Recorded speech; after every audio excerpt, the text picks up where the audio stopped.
Kamal Haasan sir முதல் கொண்டு இனிமேல் வரப்போகிற யாருமே இப்படி ஒரு ரெக்கார்டை பண்ணியிருப்பாங்களான்னு தெரியல. அந்த ரெக்கார்டு என்ன அப்படின்னா, இவங்க 5 முதலமைச்சர் கூட நடிச்சிருக்காங்க. 4 முதலமைச்சர்கள் பார்த்திங்கன்னா தமிழ்நாட்டை சேர்ந்தவங்களும், ஒருத்தங்க பார்த்திங்கன்னா அதர் ஸ்டேட்டை சேர்ந்தவங்களும் முதலமைச்சராக இருந்திருக்கவங்க கூட நடிச்சிருக்காங்க. அது யாருன்னு தெரியுமா? 100 Days 100 Legends இன்றைக்கி நம்ம பார்க்க போகிறது பார்த்திங்கன்னா மனோரமா ஆச்சி அவங்கள. இவங்களோட உண்மையான பேர் கோபி சாந்தா. இவங்க பிறந்தது 1937 மே 26 இவங்க 11 வயசு இருக்கும்போது வீட்டு வேலை செஞ்சுட்டு இருந்தாங்க. அப்போ இவங்களுக்கு நடிப்பு மேலே இன்ட்ரெஸ்ட் வந்துச்சு.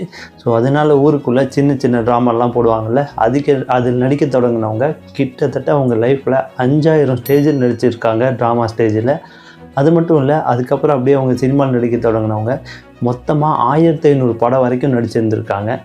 1985 உலக சாதனைக்காக கின்னஸ் வேர்ல்ட் ரெக்கார்ட் இவங்க பண்ணியிருந்தாங்க. அது என்னென்னு பார்த்தீங்கன்னா 1000 படம் அப்போவே நடிச்சிருந்தாங்க 1985. 1989 பெஸ்ட் சப்போர்ட்டிங் ஆக்ட்ரஸ் அப்படின்னு சொல்லிட்டு நேஷ்னல் அவார்டு ஜெயிச்சிருக்காங்க. 2002 இவங்களுக்கு இந்திய அரசாங்கம் பத்மஸ்ரீ அவார்டு கொடுத்துச்சு. இது மட்டும் இல்லாமல் ஸ்டேட் அவார்ட்ஸ் நிறையாவே ஜெயிச்சிருக்காங்க. தமிழ் சினிமாவோட காமெடி குவீன் அப்படின்னு சொல்லிட்டு, காமெடிகளின் ராணி அப்படின்னு சொல்லி இவங்க எல்லோரும் கூப்பிட்டாங்க. அது மட்டும் இல்லாமல் இவங்க தான் பார்த்திங்கன்னா 6 டெக்கேட்ஸ் பார்த்திங்கன்னா இருக்கிற ஆக்ட்ரஸ் கூட எல்லாம் நடிச்சிருக்காங்க. இந்த மாதிரிலாம் ரெக்கார்ட் பண்ணுறது ரொம்ப கஷ்டம் தான் நினைக்கிறேன். மனோரமா ஆச்சி நடித்ததுலேயே உங்களுக்கு பிடிச்ச படம் என்னங்கிறத அப்படியே கமெண்ட் செக்ஷனில் சொல்லிட்டு போங்க.